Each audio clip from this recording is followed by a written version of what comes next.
So we're going to start off. We have a video for you. Just little parental guidance.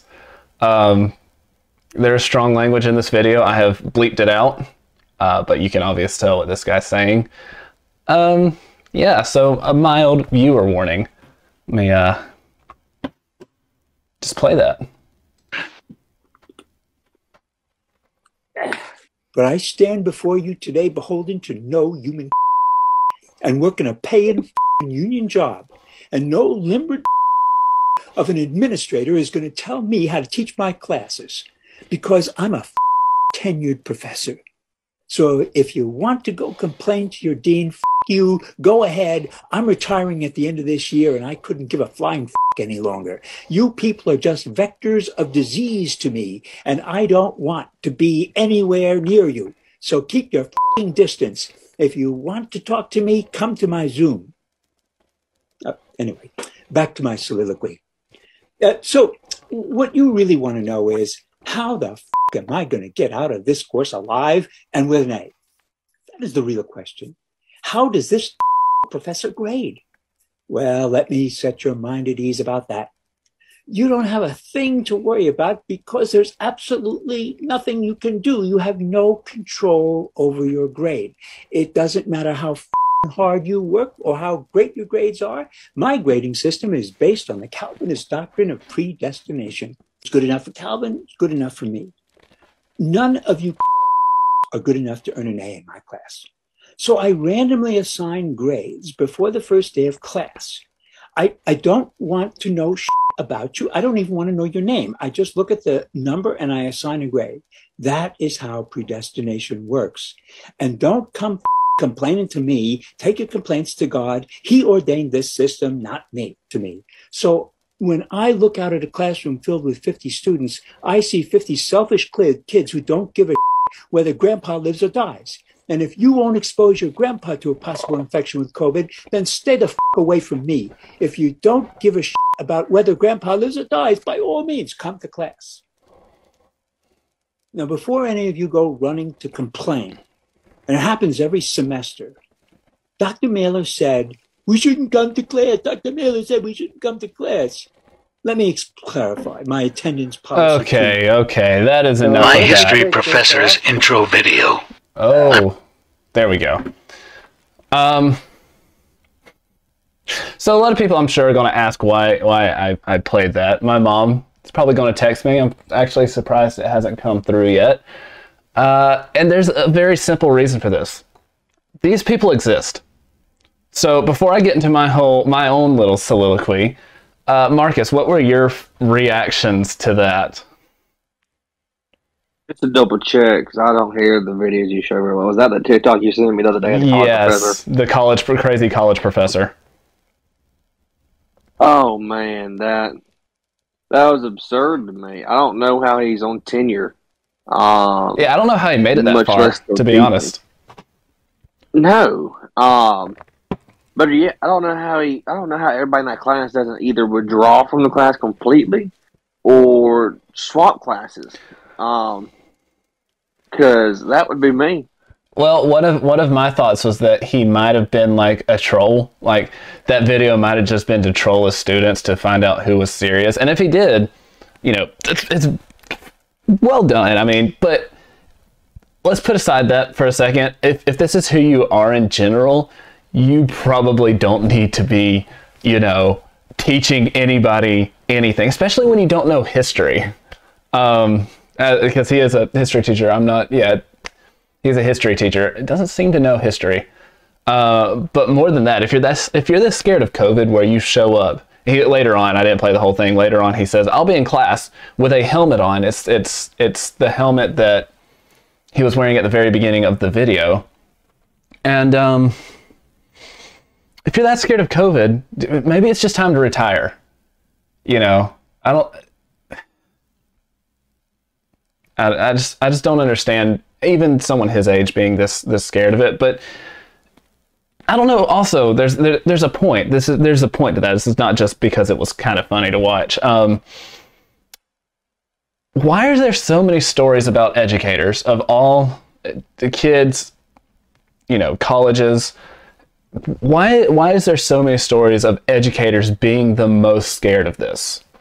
Like, I mean, this guy's probably off the rails and lives alone, and I don't know, his wife probably took everything in the divorce.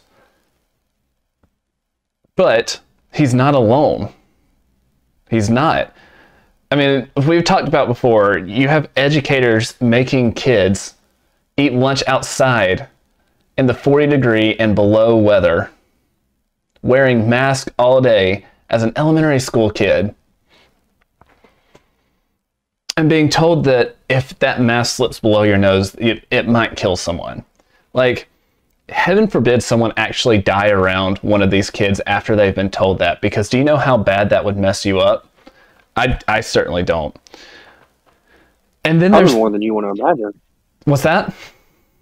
Probably more than you want to imagine, because if you tell a kid you can kiss somebody for not wearing a mask, somebody in their life dies, they could easily just be like, "Oh." Yeah, and then someone dies around them, and they think, "Oh, that was my fault." So, and then you get this, which might be even crazier than everything we've seen so far, which is high school teacher. Check this out, Marcus. High school teacher charged after putting child in trunk of car over fear they had coronavirus. First reaction, Marcus. I know you can read it over there, but first reaction just to that headline. When I first saw that, I was like, I had to reread it. Because I was like, ain't no way this is real. Because who in the world puts anybody in the trunk, much less a child, and over not even that they have corona, that they fear they may have it. No, yeah, that's ridiculous. So go ahead. I'm tired of seeing all these crappy teachers. I want to see good teachers. There ain't none out there no more, apparently. Well, here's the thing. Crap. I mean, good teachers don't make headlines, and I do try to remember that, is that good teachers do what they're supposed to. But I mean, we've talked about it before. We've talked about it on here before with the fact that, you know, like I'd have to go back and look in my show notes, but the ridiculous number of kids who are sexually assaulted by teachers or by students, and there's no protection for them. Things like that. But the bad part is all these crazy things we say on the show, and the crazy teachers we find. Yeah, they're designed to be sensational. I'm not gonna lie, I designed it to be sensational. You know, the thing is, you know, of course, there's great teachers out there, and you know, they don't get recognized. But on that same token, as far as these crappy teachers with these crazy stories, they still have kids. There's so many stories of horror teachers that don't make headlines or that we don't find. Exactly. So I mean, for just as many good teachers, there's just as many insane off the walls teachers, especially. And they really push us to, you know, say, hey, parents, be involved with your schools. I mean, that's the best thing. That's what, when we talk about this, either get your kids out of public school or be involved in the school so that stuff like this isn't happening around your kids. So let me go ahead and finish this a little bit. A Houston area mother is facing criminal charges after she allegedly put her child in the trunk of her car because she thought the child had coronavirus. You read that right. She was so scared that she put her kid in the trunk of her car. You know, because it's not as if, and this was the last episode, you know, I gave statistics on children dying in car accidents versus coronavirus accidents. You and him are much more likely to die, and him especially. I think it's a him. Especially being in the trunk. By getting in a car accident, you're much more likely to die. But, you know, let's not look at that science. Let's not look at those statistics.